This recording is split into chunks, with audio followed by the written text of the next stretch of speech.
청와대 국민청원 게시판에는요, 참 많은 억울한 사연들이 올라오죠. 그런데 이번에는 이러한 딱한 사연이 올라왔다고 합니다. 임방글 변호사님. 네, 음주 운전으로 이 어머니를 잃은 딸의 사연이 올라왔는데요. 아이고. 이제 딸이 글을 올렸습니다.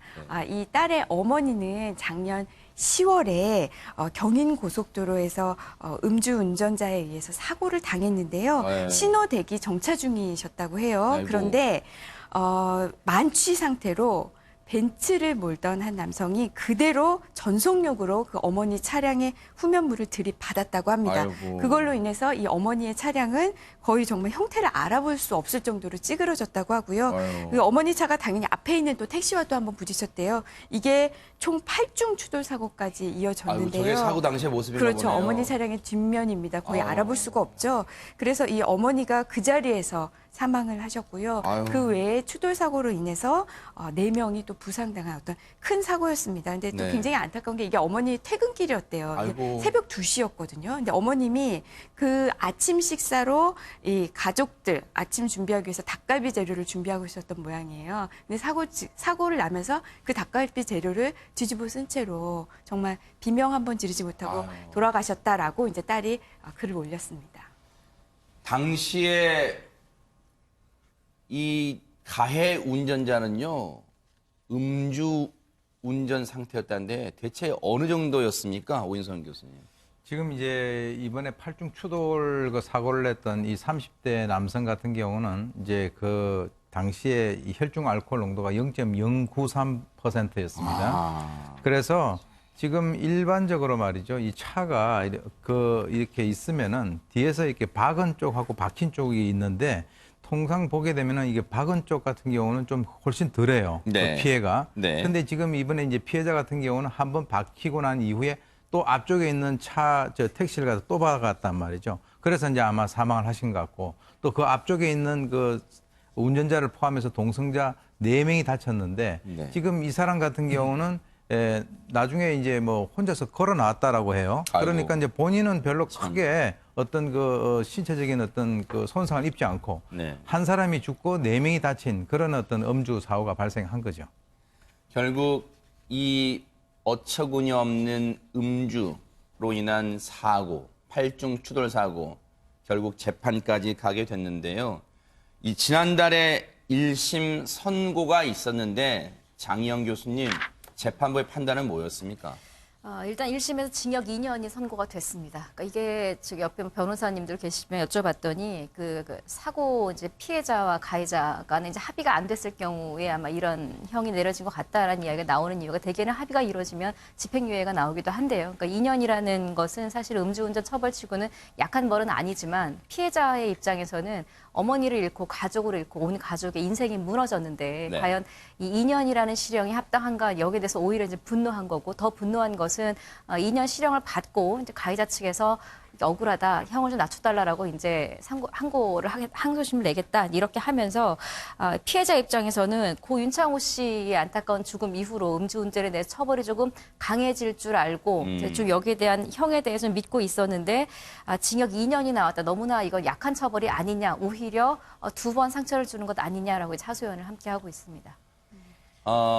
이 청원을 올린 분이요. 앞서 우리 임방글 변호사님 설명도 있으셨습니다만은 이 피해를 당하신 안타깝게 목숨을 잃으신 이 피해자분의 따님이 이 글을 올리셨어요. 그런데 홍순빈 아나운서 그 글 중에는 이 유족들을 더 분노하게 만든 그 가해자의 행동이 있었다면서요. 그렇습니다. 유족이 올린 글에 따르면요. 이 가해자는 사고 발생 5일 후에 장정 4명을 대동한 채 나타났다고 합니다.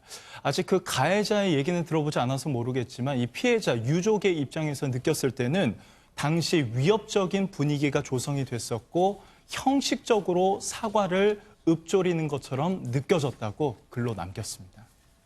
사건 발생 닷새 후에 장정넷, 그러니까 우리가 흔한 말로 어깨가 떡 벌어진 체격이 좋은 남자 넷을 데리고 왔다는 얘기잖아요. 가해자가 같이 나타났다는 얘기예요.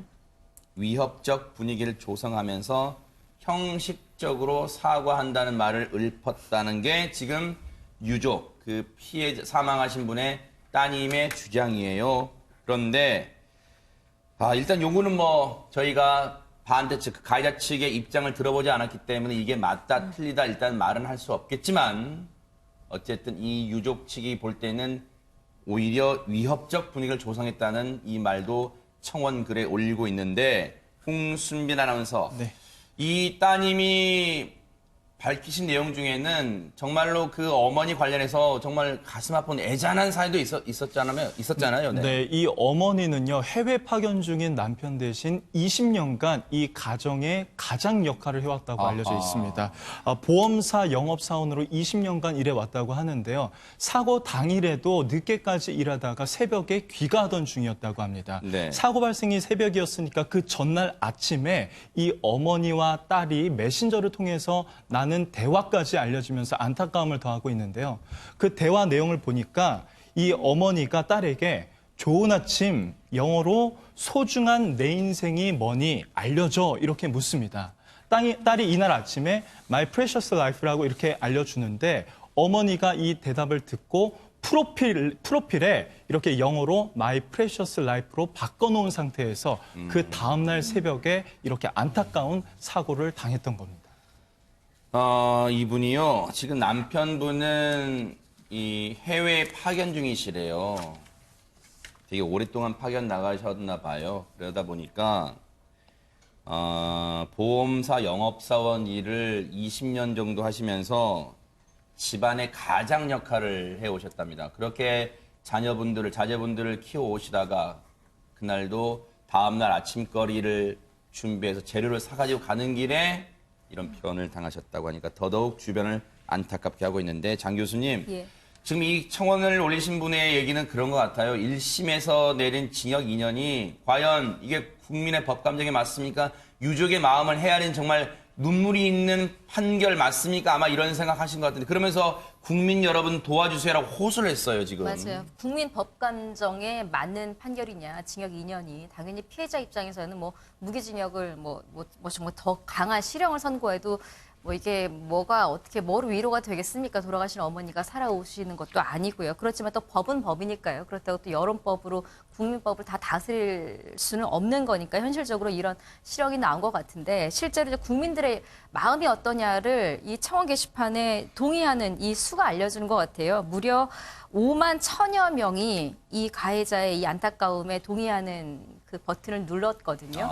근데 문제는 현실적으로 법으로는 뭐 처벌할 수 없다. 이게 현실이더라도 지금 우리나라가 음주운전에 관한 처벌이 약하다라는 거는 이미 뭐 수차례 지난해부터 음주운전에 대한 이야기가 나올 때부터 법을 좀 더 강화해야 되는 것 아니냐라는 말이 있었고, 실제로 그래서 윤창호법이 생긴 것 아니겠습니까? 그럼에도 불구하고 계속해서 이렇게 안타까운 음주운전으로 인한 피해 사례가 있다는 걸 보면 이런 국민 감정이 또 이렇게 여론이 되어야 실제로 법이 또 바뀌고 이런 일이 벌어지는 거잖아요. 현실적으로는 좀 안타깝지만 현재 법을 따르되 이런 국민들의 감정이 결국은 조금 더 강화된 음주운전법을 만들지 않을까 하는 생각이 듭니다.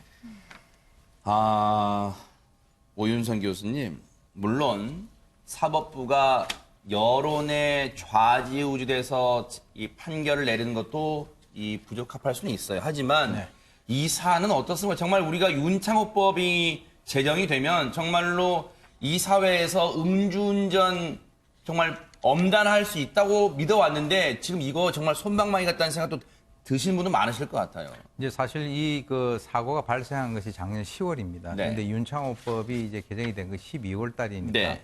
사실 이제 윤창호법의 핵심적인 내용이 특정 범죄 가중처벌에 관한 법률 위반으로 해서 만약에 이제 음주운전을 해가지고 사망자가 나게 된다면 1년 이상의 징역에서부터 3년 이상의 징역 그리고 무기징역까지 가능한 것으로 바뀌어졌단 말이죠.